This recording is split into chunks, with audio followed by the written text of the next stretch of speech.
சிவாய நமகா. முப்போதும் திருமேனி தீண்டும் ஆதி சைவர்கள் குலத்தில் சுந்தரமூர்த்தி சுவாமிகளின் வழி வழி தோன்றல் திருவான்மையூர் அடியாருக்கு அடியேன் சந்தோஷ் திருமேனி சிவாச்சாரியார். நேயர்கள் அனைவருக்கும் அன்பான வணக்கம். இதில் நம்ம டிசம்பர் மாதத்திற்கு உண்டான பலன்களை பார்க்க போகிறோங்க. இந்த டிசம்பர் மாதம் மிக மிக அற்புதமான நல்ல மாதமாக வருது. இந்த மாதத்தில் நல்லா கவனிச்சிங்க அப்படின்னா, இந்த மாதத்தில் முதல்ல குரு பகவான் வக்ரகதியில் அதாவது காலபுருஷத்திற்கு 4ஆம் பாவம் கடகத்தில் நிற்கிறார். கேது பகவான் முழுவதுமே சிம்மத்தில் நிற்கிறார். புத பகவான் ஆரம்பத்தில் இந்த துலாவில் நிற்கிறார். சூரியன், செவ்வாய், சுக்கிரன் ஆகிய 3 கிரகங்களும் விருச்சிகத்தில் அமர்ந்திருக்கிறது. சனி, ராகு ஆகிய கிரகங்கள் கும்பராசியில் இருக்குது. இப்படித்தான் இந்த மாதத்தினுடைய முதல்ல கிரக நிலைகள் ஆரம்பிக்குது.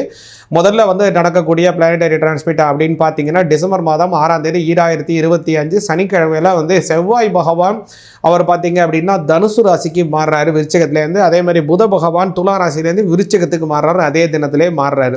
அடுத்தது பார்த்தீங்கன்னா டிசம்பர் மாதம் 16ஆம் தேதி சூரிய பகவானினுடைய பெயர்ச்சி நடக்குதுங்க. சூரிய பகவான் விருச்சிக ராசிலேருந்து தனுசு ராசிக்கு மாறிடுறாரு.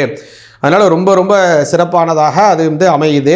அடுத்ததாக கவனிச்சிங்கன்னா, இந்த மாதம் 21ஆம் தேதி டிசம்பர் 21, 2025 ஞாயிற்றுக்கிழமையில் ஒரு அற்புதமான விஷயம் நடக்குது. அது என்னன்னு கேட்டிங்கன்னா, வக்ரகதியில் செல்லக்கூடியதான குரு பகவான் அவர் பின்னோக்கி சென்று மறுபடியும் அவர் எதில் போய் சேர்றாரு அப்படின்னு பார்த்தீங்கன்னா, மிதுன ராசிக்கு வந்துடுறாரு. மிதுன ராசிலேருந்து தான் இப்போ அவர் கடகராசிக்கு வந்தார். மறுபடியும் பின்னோக்கி சென்று கொண்டிருக்கார் இல்லையா?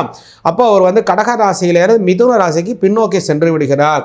இது ரொம்ப ஒரு அற்புதமான நிகழ்வாக வருதுங்க. இது வக்ர பயிற்சி அப்படின்னு பேரு. இந்த வக்ர பயிற்சினால் என்ன பலன் அப்படிங்கிறத கொஞ்சம் பின்னாடி நம்ம தெளிவாக பார்ப்போம். இந்த வக்ர பயிற்சி அப்படிங்கிறது நடக்குதுங்க. சரியாக டிசம்பர் மாதம் 21ஆம் தேதி நடக்குது.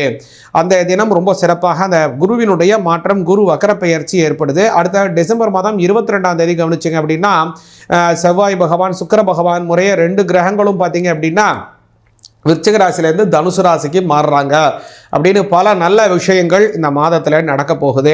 வாங்க, இந்த மாதம் எப்படியான மாதம், உங்களுடைய ராசிக்கு எப்படியான நல்ல விஷயங்கள் கிடைக்க போகுது அப்படிங்கிறதெல்லாம் கொஞ்சம் விரிவாகவும் தெளிவாகவும் பார்ப்போம். கடக ராசியை உங்களுக்கு இந்த மாதத்திற்கு உண்டான பலன்க கொஞ்சம் விரிவாக பார்ப்போங்க. கடகராசிக்கு பார்த்தீங்கன்னா, இந்த மாதம் அப்படிங்கிறது ஒரு அற்புதமான நல்ல மாதம் அப்படின்னு சொல்லலாம். ஏன் அப்படி சொல்கிறேன்னு கேட்குறீங்க அப்படின்னா, கடகராசிக்கு கவனிச்சிங்க அப்படின்னா, உங்களுடைய தனஸ்தானாதிபதியாக இருக்கக்கூடிய சூரிய பகவான் அவர் 5ஆம் பாவத்திலே செல்கிறாரு. இந்த 5ஆம் பாவத்தில் செல்லக்கூடிய காலம் ஒரு பக்கம் இருந்தாலும் அவரே 6ஆம் பாவத்துக்கும் போகிறாரு. இந்த மாதத்தினுடைய 2 பாகமாக நீங்கள் அதை பிரிச்சுக்கணும். இந்த மாதத்தினுடைய முற்பகுதி, பிற்பகுதின்னு. முற்பகுதியில் 6ஆம் பாவத்தில் 4ஆம் பாவத்துக்குடையவர் உங்களுடைய தனஸ்தானாதிபதி. அதே மாதிரி உங்களுடைய 3ஆம் பாவத்திற்குடையவர், அதே மாதிரி 10ஆம் பாவத்திற்குடையவர், 5ஆம் பாவத்திற்குடையவர் அப்படின்னு 7 பாவத்துக்குடைய கிரகங்களினுடைய சஞ்சாரம் கடகராசிக்காரங்களுக்கு பார்த்தீங்க அப்படின்னா 5ஆம் பாவத்தில் சேருது. அடுத்தது 6ஆம் பாவத்துக்கு இந்த மாதத்தினுடைய பிற்பகுதியில் வருது. சரி, இதனால் என்ன நன்மைகள், எதுலலாம் கவனமாக இருக்கணுங்கிறத கவனிங்க கடகராசிக்காரங்க. அதான் முதல்ல என்ன நல்லது அப்படின்னா, தனஸ்தானாதிபதி 5ஆம் இடத்துல போகக்கூடியது குழந்தை பாக்கியத்தை உண்டாக்கும். குழந்தை அப்படிங்கிறது புத்திரஸ்தானம் அப்படின்னு பேர், 5ஆம் பாவம்.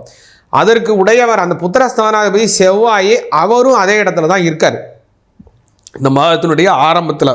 அதனால் என்ன கிடைக்கும்னா, கூடுதலாக குரு பகவானினுடைய பார்வையும் அவங்களுக்கு விழுது, கடகராசிக்காரங்களுக்கு விழுது. அதனால் உங்களுக்கு ரொம்ப நன்மைகள் கிடைக்க போகுது. ரொம்ப நாளாக குழந்தை பாக்கியம் இல்லாமல் இருக்கக்கூடிய தம்பதிகளாக நீங்கள் இருக்கீங்கன்னா கண்டிப்பாக குழந்தை பாக்கியம் கிடைக்கும். கடகராசிக்காரங்க அந்த அஷ்டம சனி, அதுக்கு முன்னாடி இருக்கக்கூடிய கண்டக சனி இந்த காலத்திலேருந்தே கொஞ்சம் சரியில்லை. 2-3 வருஷமாகவே சரியில்லை. அது போகாத குறைக்கும் இப்போ குரு வேற 12ல் உட்காந்தாரு. இப்போ அதிசாரமாக ஜென்மத்துக்கு உட்காந்துட்டார். ஜென்ம குரு வனவாசம்னே பேர். ஆக இந்த மாதிரி கொஞ்சம் இக்கட்டான சூழ்நிலை இருக்கக்கூடிய காலத்தில் இப்போது உங்களுக்கு ஒரு நல்ல ஒரு வசந்த காலம் வீசப்போகுது.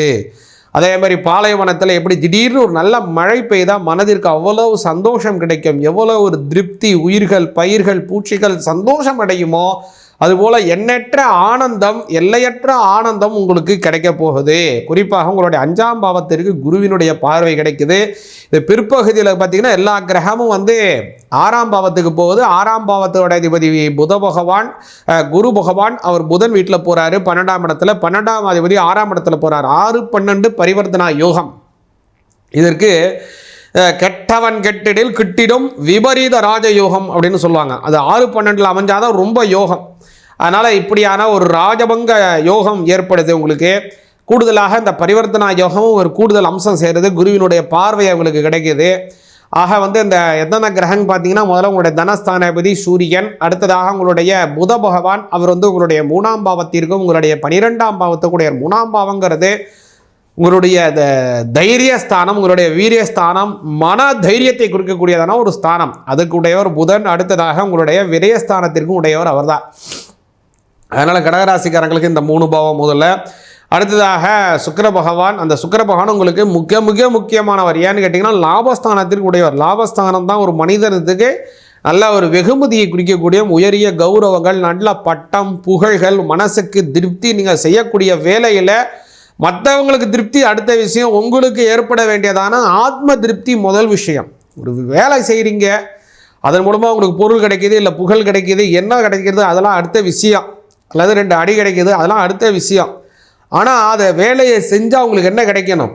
மனதிற்கு ஒரு சந்தோஷம் கிடைக்கணும், ஒரு ஆத்ம திருப்தி கிடைக்கணும். அதுதான் வந்து அந்த வேலையில் மிக மிக முக்கியமானது. அந்த ஆத்ம திருப்திக்காகத்தான் முக்கியமாக நம்ம வேலையை செய்யணும். அந்த மாதிரியான ஒரு திருப்தி உங்களுக்கு கிடைக்க போகுது கடகராசிக்காரங்களுக்கு. அதுவும் நல்ல விஷயமா கிடைக்குமா? இதில் சில சமயம் மற்றவங்களுக்கு தீங்கு செய்கிறதுக்காக சில பேர்லாம் ரொம்ப சந்தோஷப்படுறாங்களே, அந்த மாதிரி எதாவது ஆகிட போகுது அப்படிலாம் நினைக்காதீங்க. ஏன்னா குருவினுடைய பார்வை அந்த இடத்துக்கு கிடைக்கிது. அந்த ஆத்ம திருப்தி எப்படி கிடைக்கும்? நல்ல விஷயத்தின் மூலமாக உங்களுக்கு கிடைக்க போகுது. ஏன்னா இந்த காலத்தில் எல்லாத்தையும் நம்ம வந்து பார்க்க வேண்டியிருக்கு. நல்ல விஷயமா தீய விஷயமாங்கிறதையும் சேர்த்து பார்த்து தான் பலன் சொல்ல வேண்டியிருக்கு. அதனால் இந்த சமயங்கிறது உங்களுக்கு பரிபூர்ணமான நல்ல பலன் கிடைக்கும். கூடுதலாக இந்த மாதத்தில் நீங்கள் செய்ய வேண்டியது என்னன்னு கேட்டிங்க அப்படின்னா, விநாயகப் பெருமானை வழிபாடு செய்யுங்க. டிசம்பர் 8ஆம் தேதி சங்கடஹர சதுர்த்தி வருது. அன்றைய தினம் அபிஷேக ஆராதனை விநாயகப் பெருமானுக்கு செஞ்சு வந்தீங்க அப்படின்னா நல்ல பலன் கிடைக்கும். சிவாய நமக.